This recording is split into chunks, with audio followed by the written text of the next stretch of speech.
Hey, good morning. My name is Chesney Salee. I'm the Vice President of Membership Value and Governance with the NAIA National Office, and I am joined this morning by Kiki Baker-Barnes, Commissioner of the HBCU Athletic Conference in the NAIA. Good morning, Kiki. How are you? I'm so happy to be here today. I know, it's so good to see you. Since the last time I saw you, or the last time I saw you was when you started the launch of your new book. I want to make sure I get the title right.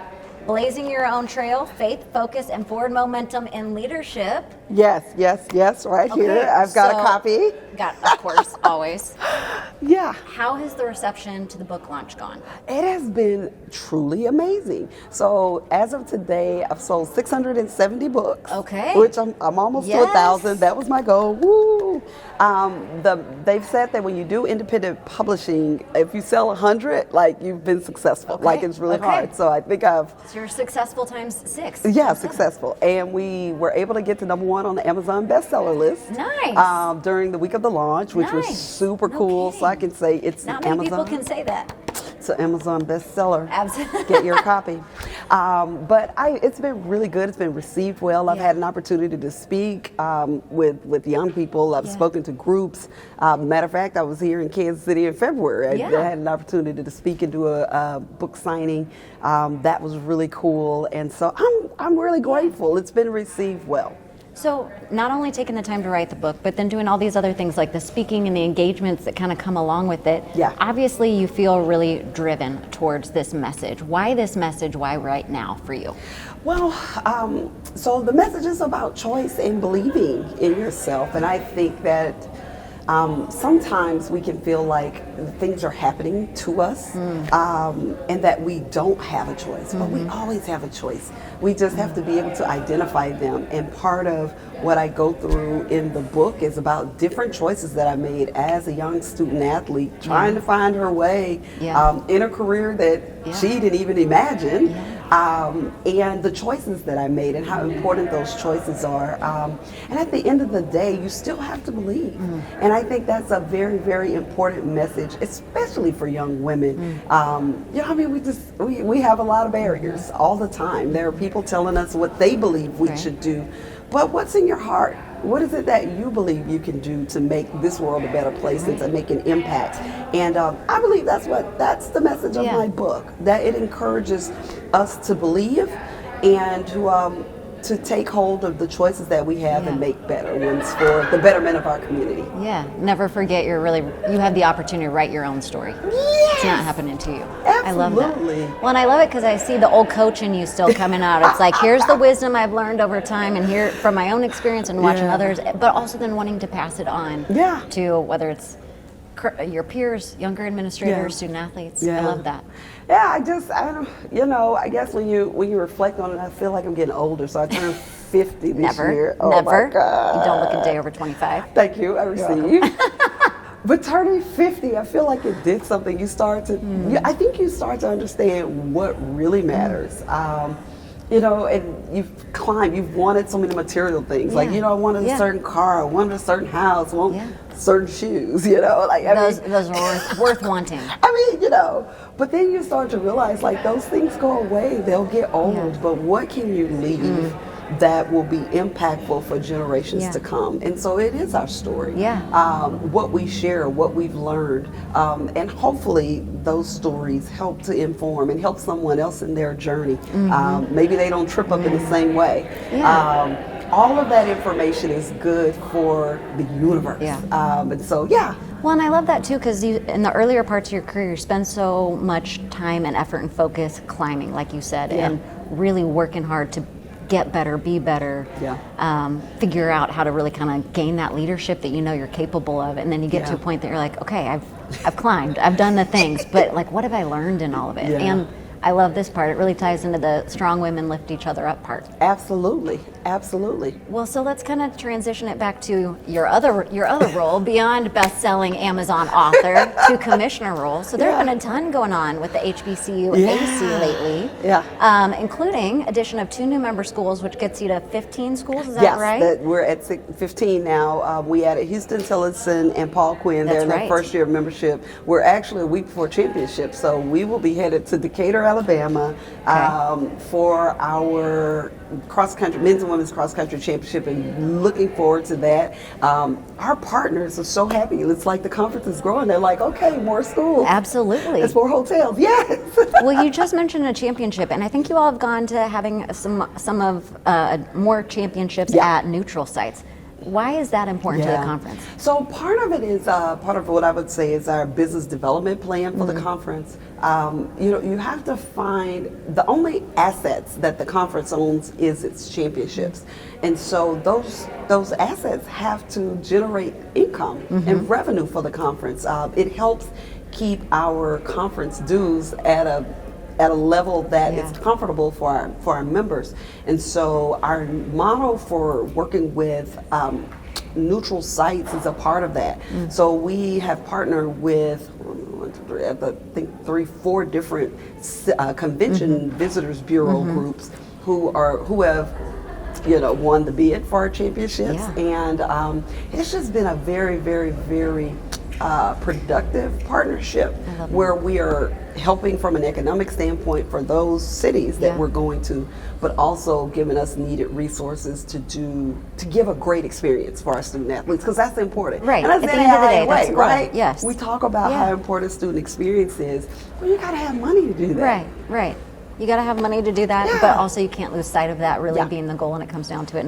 And I love with the model that you all have with the 4 different neutral sites and working with those different cities to really be your partners. It also gives you the ability to ensure that you're sort of spreading yourself around the geographic footprint of the conference, so that you ensure that there is this kind of home of the HBCU AC feel all the way around. Yeah, and I'll tell you, one of the other things that we have been working with our partners on is how we engage with community, because community is important as well. It's not just enough to come to a city. I mean, we'll spend some money, we'll eat, but there are young people there.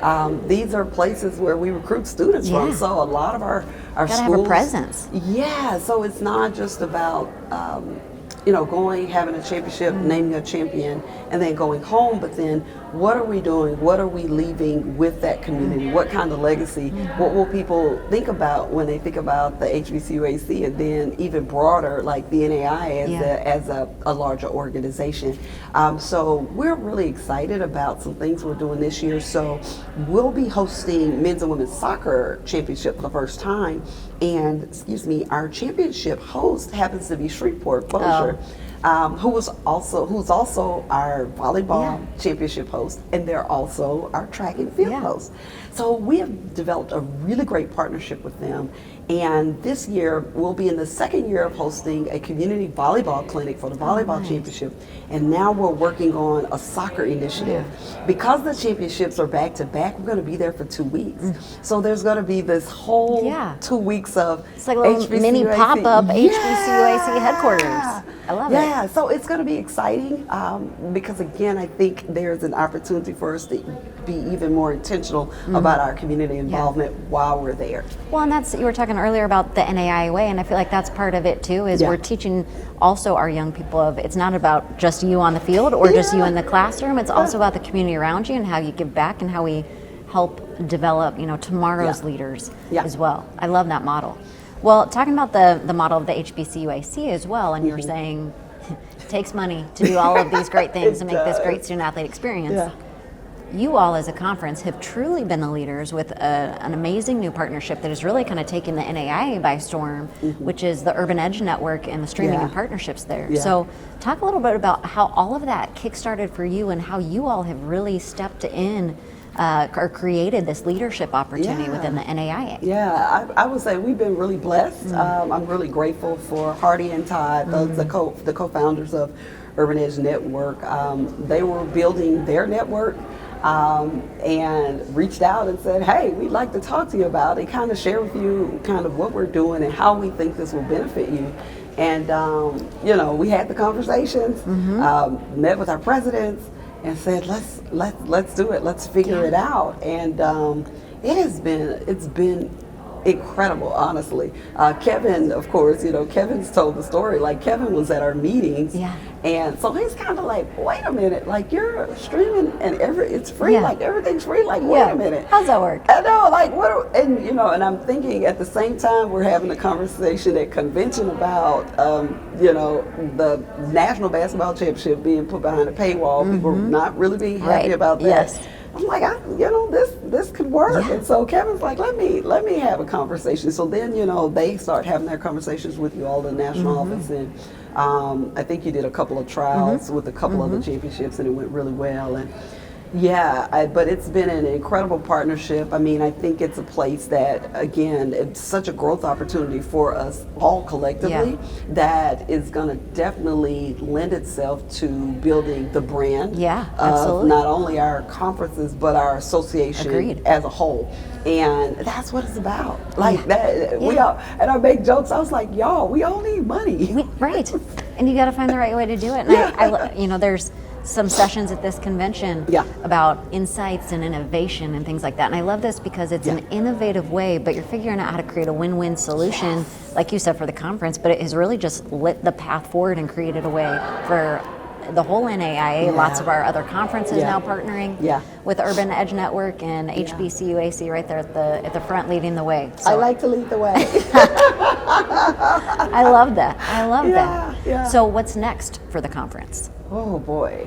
So I think, you know, I think there are a couple of things. Like we want to be better at what we're doing. You know, I would say we've been in trial and error mode. You know, we're trying some things are working, some things haven't worked.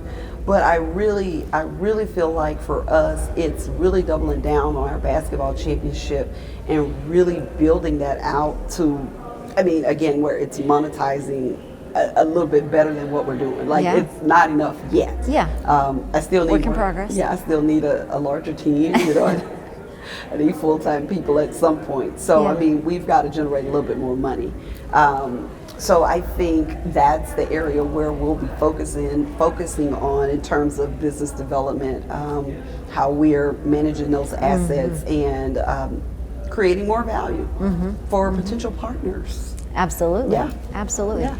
Do you see further growth in the conference's future? Yeah, we'll be making an announcement. Okay. Okay. You heard it here first. I was going to say you heard it here first. Heard it right here. Remember You that heard it right here cliffhanger. first. Stay tuned for more. Announcement is coming. But I will say probably after this last announcement, we probably don't cap it. Okay. And then just again, we've got to work with building and really, again, knocking it out the park with what we have. 11 championships, 15 plus schools. Yes. Well, and growth brings tons of opportunities, certainly, but it also brings some challenges, just logistical and operational challenges of sort of reorienting and getting reset around a new footprint and number of schools and all that kind of thing. How have you, are there any key challenges that you have faced, or how have you found your way through any of those, of just that transition process? Yeah. Whew, that's a good question. So I would say that over communicating and being transparent about the challenge. Like, you can't ignore things. Like, Sticking your head in the sand isn't going to do it. Yeah. You have to just say, hey, I know this is what we're dealing with. This is hard. I know it's hard. We're going to get through, and then have some solutions to work through. So this is how I lead. You know, it's really important that we just say what it is and deal with it head on. It was. I wound up having a conversation, I think maybe a couple of months ago, because there was what I would say is rumbling. So people are talking to everybody but me about something they don't like. And I said to them, you can talk to me about whatever you want. Like, I am not a dictator. Right. I want to hear all perspectives. Kiki can see what Kiki can see. Right. And what I see is all I see. Right. Right. But Which is so important. You kind of know your limitations and you know your blind spots. Yes, but what I need what you're seeing, so that I can take that, I can synthesize. I'm a very good analyzer. Like I can analyze, I can understand, I can hear. I'm not locked into what I want to do. I'm locked into an outcome, but I'm not locked into how we reach the outcome. So what I need from you all, and I had to say this, I was like, I put my number in the chat because we were on a virtual call, and I've done this with all of my coaches group. Here's my cell phone number. Call me. You don't ever have to be unclear about anything. If somebody asks you something and you want to know, call me directly. I am not off limits. Don't call the commissioner, but you'll call people and don't get the right information. You can hear it straight from me. So I would say being accessible, and not being afraid of the question, not being afraid of the issue. Oh, I don't know. You know, people are going to be upset. That actually shows me you care. If you have some emotion or some passion behind it, it means that maybe you feel as passionate about this as I do. Which means that, hey, I need to hear from you. And so I would say that has been. I think you learn that as a coach, because you're trying to win a game and teammates aren't getting along. There's an issue, and when that issue goes unresolved, the team struggles. So I think that kind of leadership I learned on the court. Like it's head on. You need other people's good minds and good thinking to help you solve the problem if you want to bring sort of your strongest team towards the challenge in front of you. It is a very interesting thing. I think about this often, and I'm probably working on book number 2. I am working on book number 2. Again, you heard it here first. You heard it here first, whichever camera. But what I'll say is, so I have this thought around my experiences, and so I ran track, played basketball, and I was a cheerleader. And so in each one of those particular sports, there's something you learn about leadership. And so in track is it's you and the goal. Like you're not really competing against other people, and you have to learn, in leadership you learn like tunnel vision is very key, because it's just you and you got to your drown time. out the noise, stay focused. But with basketball, you only succeed when everybody collaborates and they're all moving in the same direction. And so you also learn that leadership can change, meaning that it's adaptable, meaning that I may be the leading scorer, but there are times where I'm not doing as well. And then there's somebody else that has the lead. So there's this collaborative nature to leadership that says, hey, if there's somebody else on your team, even if I'm the captain, if I got a teammate that's hot, give her. Give her the ball. I'm the captain and I know I may be the lead scorer. But if she is doing her thing tonight, the ball has to keep going to her, and you have to make the adaptation, right? You have to adapt within the moment for the team to succeed. So when you understand that from a leadership perspective, I know I'm the commissioner and I know I'm in charge. But if I get a team member that's hot, how sometimes leadership is leading from the front, and sometimes it's pulling up the rear and supporting from behind and letting somebody else do that. And then as a cheerleader,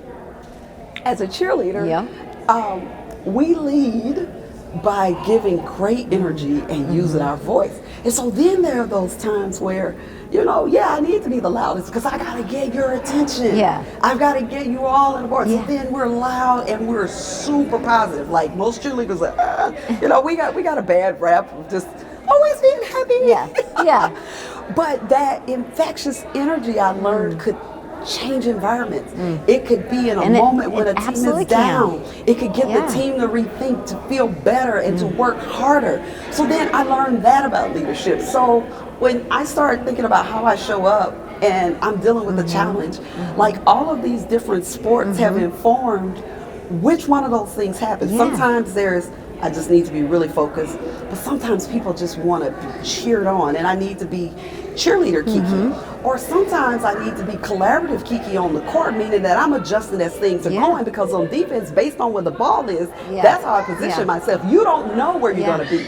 You just have to be able to react. Well, and I'm smiling because I've known you for so long, Kiki, and I knew about track and I knew about basketball and I can see all that, but I didn't actually know you were a cheerleader. But I'm sitting here thinking like, well, duh, of course Kiki was a cheerleader first. Well, I mean, and I see it show up, and to your exact point, like the energy that you bring, maybe stemming back to your cheerleader days, but you bring in the commissioner room, or when you're surrounded by other commissioners, or when you're standing up in front of our membership in the NAIA and speaking to people. I see the way that you are You are both energetically encouraging people and sometimes kind of giving the strong word from behind of what we need to do to be focused towards the goal. Yeah. So I love seeing all of these pieces that you've pulled from across your life still coming into your leadership in this phase. Yeah. The power sport. Yeah. When they say own it, And you do. And you own do. it. Well, thank you so much for your time this morning, Kiki. So great to have you, and can't wait to see what's coming next from the HBCU AC and from you. Watch your Amazon accounts, everybody.